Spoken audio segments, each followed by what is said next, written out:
wasn't always this way. I was a lot like most of you, Melvin Scutella. When I was 21, my father became quite ill.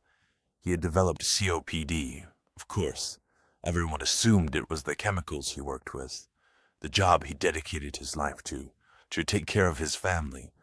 I had already been quite interested and gifted in chemistry. I saw it as a modern alchemy, magical creation explained through science. As my father's condition worsened, I pushed myself to find someone who could help.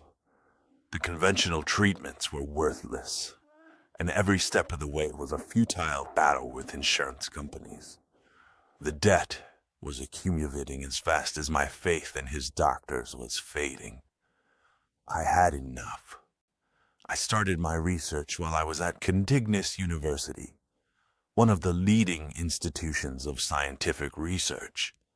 As I looked deeper into my father's condition, I had discovered that not only had he spent a multitude of time around chemicals, but he was also affected by an inherited condition called alpha-1 antitrypsin deficiency, a genetic disorder that reduces the production of a liver protein that protects the lungs from inflammation. A genetic disorder that was like it passed on to me. And late one night, as I was feeling somewhat hopeless, something magical happened. A bee had flown into my room and landed on my knee, just like the bee in my backyard. Suddenly, I was back there at my childhood home, and it was revealed to me. Bee venom was the key. The Africanized honeybee, Apis mellifera scutellata, popularly known as the killer bee. I worked day and night, racing against time. My father was spending more time in the hospital, and I as well had a ticking time bomb inside my body.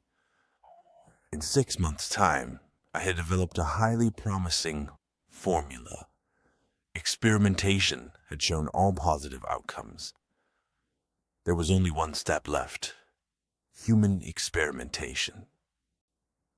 I finished my first dose of what could be the cure for so many people, including my father. I took a step back to contemplate everything I had done to get here, and with bated breath, I injected the serum. I waited. Everything seemed normal. I fell into a deep sleep and woke 16 hours later to devastation. The university had discovered my illicit research and confiscated everything. 2 years' worth of work and sacrifice vanished as I slept. I flew into a rage, maniacally destroyed what was left of my lab, glass shattering and bursting through the air, and in a flurry, a fire sparked. The lab ignited and burned all around me, and yet I didn't burn. The glass that shattered around me left no traces of laceration. My skin had become like an impenetrable shield. I ran, for what seemed like forever and somehow an instant at the same time. That's when I looked at my phone and realized I had 17 missed calls.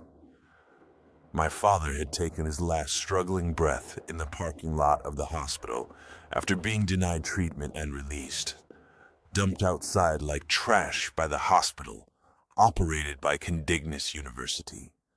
His death warrant signed by mob-to-bank insurance.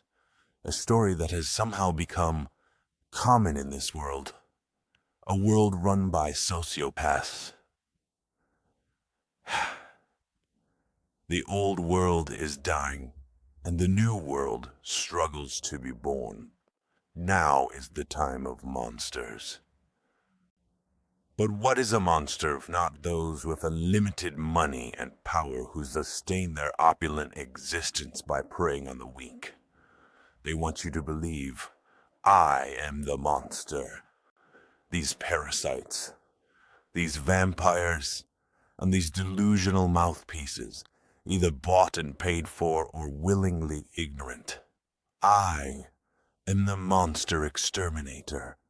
I am the righteous fury in action. I am justice for the downtrodden and oppressed. I am Apis Fury.